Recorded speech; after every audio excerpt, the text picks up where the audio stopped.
I'd now like to turn to Seattle and to Mayor Harrell and Executive Dow Constantine. Thank you very much for your participation, and thank you also for your focus on increasing access to mental and behavioral health and physical health services, which you know are so important to this work. Can you tell us a bit about how this looks in Seattle and what you're focused on to tackle the challenge here? Well, thank you very much, Susan, if I may call you by your I heard someone else call you by your first name. No, please do. Oh, no. We're master replicators here in Seattle. I'm hearing some of the great ideas advanced by other elected leaders, and we're not afraid to use best practices that we see from other great elected leaders. This new initiative from the administration, we share the excitement that I've heard on this call. This gives us an opportunity, I think, to as we typically do, instead of talking past one another, to unite our systems, to look at our local government, our county government, our federal government, and really define the common values and strategies on this shared mission to get people sheltered. This particular initiative, we think, could not be more, could not have come at a better time. Right now, I think recent census data was released, and Seattle is the fastest growing big city in America at about a 2.4% growth rate. And while we embrace and are welcoming and are a welcoming city, it certainly comes with a cost, and the cost to our people still falling through the cracks. The safeguards are not in place.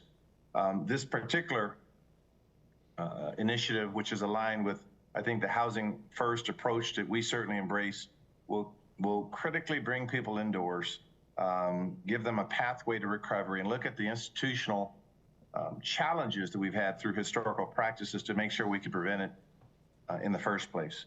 For those experiencing homelessness, quite frankly, we know what works. I recently read a case study in Rockford, Illinois, under Mayor Larry Morrissey's work many years ago.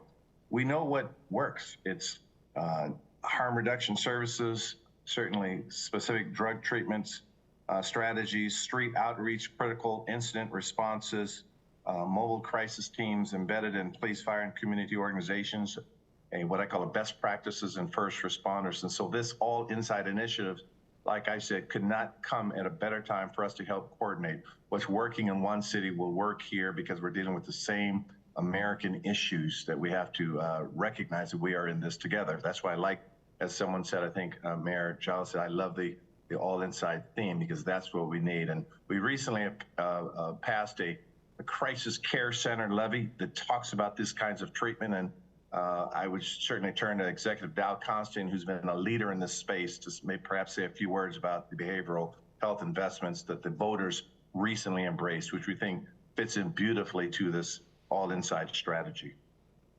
Well, thank you, Mayor, and thank you, Ambassador. Thanks to the Biden administration for bringing us together today.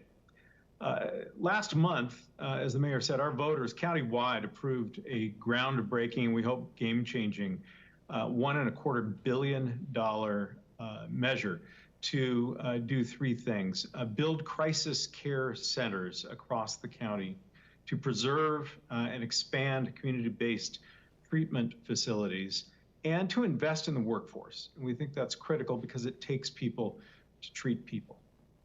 All of that work depends on collaboration, depends on teamwork, it depends on partnerships across our region to meet the needs of the people we serve, including the large percentage of those who are unhoused.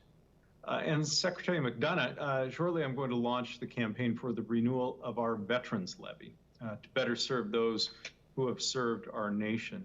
All of these are opportunities for us to expand partnerships, and I look forward to an even stronger partnership with the federal government through the All Inside initiative.